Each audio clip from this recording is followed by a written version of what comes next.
Hello everyone, welcome back to our channel English by Deepak. आज की इस वीडियो में जानेंगे auxiliary verb is am are के बारे में। इज एम आर के सभी कॉन्सेप्ट्स को समझेंगे। किस तरह से इंग्लिश लैंग्वेज में इज एम आर किस तरह से इंग्लिश लैंग्वेज में वर्क करते हैं, इसकी सभी कॉन्सेप्ट्स को समझेंगे। तो चलिए स्टार्ट करते हैं। फर्स्ट है इज एम आर का यूज कहाँ करते हैं? प्रेजेंट टाइम में। प्रेजेंट मतलब वर्तमान में, सभी जानते हैं, हिंदी की जरूरत नहीं है। इसका ये is am are main verb भी होता है और हेल्पिंग वर्ब भी होता है। मेन वर्ब कब होता है? मेन वर्ब तब होगा जब सेंटेंस में सिंगल होगा, यानी कि इज एम आर अकेला होगा तो वो मेन वर्ब की तरह वर्क करेगा। और इज एम आर के बाद कोई मेन वर्ब होगा यानी एक्स्ट्रा वर्ब होगा जो मेन रोल प्ले कर रहा है, तो वो हो जाएगा यहाँ पे हेल्पिंग वजह से यूज होगा इज एम आर। तो आइए अब देखते हैं इज एम आर का यूज हम कहाँ करते हैं, किसके साथ में करते हैं। तो फर्स्ट है इज का यूज कहाँ करते हैं? इज का यूज हम करते हैं सिंगुलर सब्जेक्ट। एसएल क्या है? सिंगुलर है। Singular subject he, she, it या फिर कोई भी सिंगल नेम है वहां करते हैं। चलिए अब आगे देखते हैं। एम का यूज कहां करते हैं? एम में का यूज करते हैं स्पीकर। स्पीकर क्या होता है? स्पीकर आई होता है, यानी कि बोलने वाला स्पीकर क्या होता है? आई के साथ करते हैं एम का यूज। और आर का यूज करते हैं plural subject, that means you, we, they and कोई भी एक से अधिक नेम होते हैं उसके साथ में आर का यूज करते हैं। अब थोड़ा सा एग्जांपल को देखिएगा ध्यान से, केयरफुली, क्योंकि एग्जांपल यहाँ पर टेक्निकल एग्जांपल है, यहाँ पे थोड़ा सा लॉजिकल, यहाँ पे लॉजिक देखना पड़ेगा। ठीक है, तो चलिए एग्जांपल को देखते हैं। तो फर्स्ट एग्जांपल है आई एम या फिर इज होगा। ध्यान से यहाँ पे सॉल्व करिएगा। आई एम या फिर इज होगा, ध्यान देना है। आई एम या फिर इज अ टीचर। अब यहाँ पे आई है जो स्पीकर को रिप्रेजेंट कर रहा है या फिर किसी और को रिप्रेजेंट कर रहा है, ध्यान से समझना है।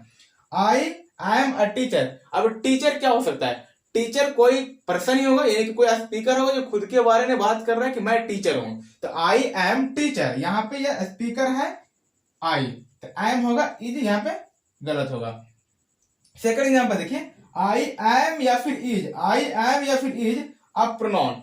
अब ये प्रोनाउन है तो कोई पर्सन या फिर कोई व्यक्ति तो नहीं हो सकता है कि हम प्रोनाउन है, वो अपना प्रोफेशन बताएगा। तो यहाँ पे आई क्या है? प्रोनाउन है। जो आप एक लेटर जो प्रोनाउन होता है आई, वो प्रोनाउन की बात कर रहा है। ये आई इज अ प्रोनाउन, क्योंकि ये सिंगुलर है, आई एक की बात कर रहा है, तो इज होगा, आई एम नहीं यहाँ पे। और यहाँ उसी तरह से एग्जांपल यहाँ यू वाला भी है। यू में देखिएगा, यू आर या फिर इज अ डॉक्टर। अब हम किसी पर्सन को ही बोलेंगे ना, यू आर या फिर यू इज अ डॉक्टर, किसको बोलेंगे? तो कोई पर्सन होगा, तो यहाँ पे ये क्या है? लिसनर है, यानी कि यू है। जो लिसनर है यहाँ पे यू के साथ आर का यूज करेंगे, इज का नहीं करेंगे, क्योंकि ये कोई पर्सन है।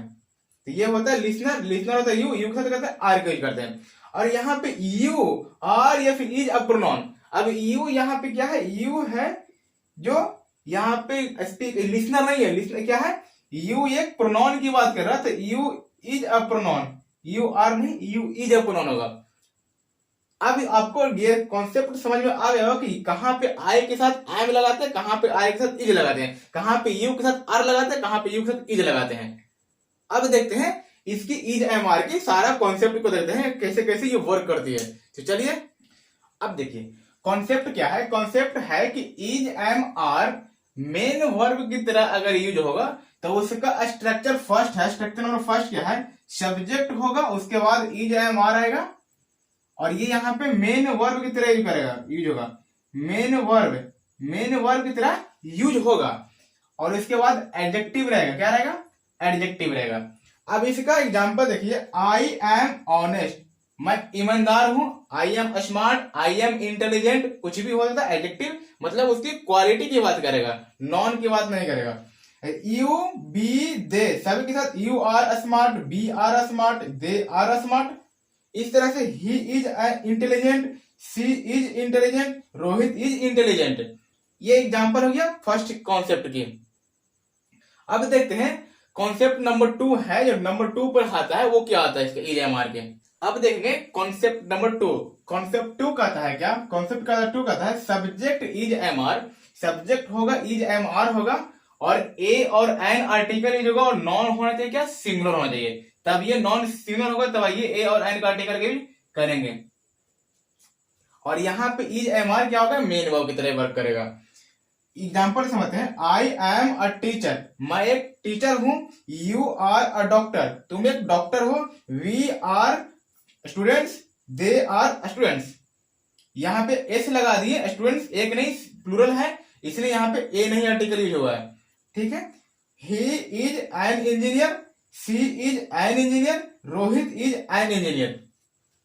इस तरह से हमने सेकंड में देख लिया और आगे देखते हैं। आगे थर्ड कॉन्सेप्ट है कि सब्जेक्ट इज एम आर के बाद टू रहेगा, उसके बाद फर्स्ट फॉर्म रहेगा, वर्ब की फर्स्ट फॉर्म रहेगी। उसका मीनिंग क्या होगा? वाला है, वाली है। हिंदी मीनिंग वाला है या वाली है। ये इमीडिएट प्लान होता है। एग्जाम्पल समझते हैं।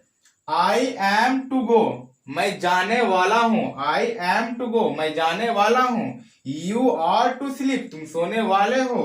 We are to play, they are to play, हम लोग खेलने वाले हैं, वे लोग खेलने वाले हैं। ही इज टू लाफ, वह हंसने वाला है। शी इज टू लाफ, वह हंसने वाली है। Rohit is to laugh, Rohit हंसने वाला है। ये हो गया थर्ड हो गया। अब देखते हैं, आगे देखते हैं। अब आगे देखेंगे फोर्थ नंबर पे क्या है। Subject is am are a verb to verb की फर्स्ट फॉर्म। इसका मतलब हुआ कि कोई काम करने ही वाला है, करने ही वाला है, ही वाला है मीनिंग है हिंदी में। अब एग्जाम्पल देखेंगे इसका। I am about to go, मैं जाने ही वाला हूं, उससे जल्दी इमीडिएट एकदम कोई काम करने ही वाला हूं, तो बोलेंगे I am about to go. You are about to sleep, इसका मतलब तुम सोने ही वाले हो। We are about to play, हम लोग खेलने ही वाले हैं। They are about to play, वे लोग खेलने ही वाला है। He is about to laugh, वो हंसने ही वाला है। She is about to laugh, वो हंसने ही वाली है। Rohit is about to laugh, Rohit हंसने ही वाला है। ये इसके मीनिंग हो गया। अब देखेंगे नेक्स्ट कॉन्सेप्ट क्या है। नेक्स्ट है कि कॉन्सेप्ट है is am are helping verb. अब हेल्पिंग वर्ब की तरह यूज होगा। इसका मतलब है कि अब ये सहायक क्रिया होगा, इसके बाद वाले जो एक्शन होगा, कार्य होगा, वो होगा मेन होगा। अब ये हेल्पिंग वर्ब में इज एम आर दो तरह से यूज होता है, एक्टिव में और पैसिव में। एक्टिव में जो होता है, इसका मतलब होता है कि एक्टिव में सब्जेक्ट होता है एक्टिव, यानी कि इस काम को करने वाला सब्जेक्ट एक्टिव होता है, और पैसिव में उस काम को करने वाला जो सब्जेक्ट है वो नॉन एक्टिव होता है, और वहां पे जो ऑब्जेक्ट होता है वो क्या होता है? सब्जेक्ट बन जाता है। तो ये होता है इसकी क्या लिखा? इसकी फर्स्ट स्ट्रक्चर क्या है? एक्टिव का है। सब्जेक्ट इज एम आर के साथ वर्ब रहेगा, उसके साथ आईएनजी से फिक्स करेंगे तो वो हो जाएगा कॉन्टिन्यूअस, और ये स्ट्रक्चर एक्टिव वॉइस का है। इसका एग्जांपल है आई एम प्लेइंग क्रिकेट, मैं क्रिकेट खेल रहा हूं। यू आर ईटिंग एप्पल्स, आप एप्पल्स खा रहे हैं। वी आर ईटिंग एप्पल्स, हम लोग एप्पल खा रहे हैं।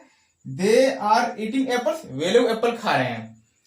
एग्जाम्पल है he is watching the TV, she is watching the TV, Rohit is watching the TV, Rani is watching the TV. ये वो एक्टिव का एग्जांपल हो गया। अब देखते हैं पैसिव का एग्जांपल। आइए अब देखेंगे is am are helping verb passive voice में किस तरह से यूज होता है।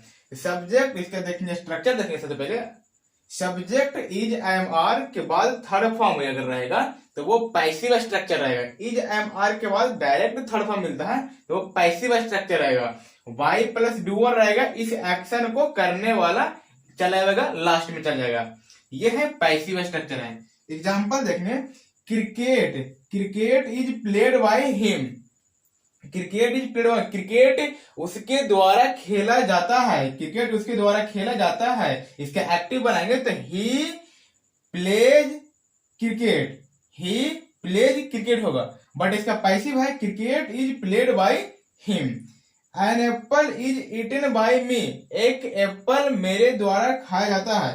These books are written by him, ये किताबें उसके द्वारा लिखा जाता है। Those cars are washed by them, those cars are washed by them, यानी कि वो कार उनके द्वारा धोया जाता है। ये है पैसिव वॉइस का स्ट्रक्चर, और ये पैसिव वॉइस का एग्जांपल रह गया। अब इज एम आर के हमने टोटल यूज कर लिए। अब नेक्स्ट पार्ट में देखेंगे वॉज वर्ब का यूज हम इस तरह से कैसे करते हैं। तो आज के लिए इतना ही काफी है, तो चलिए।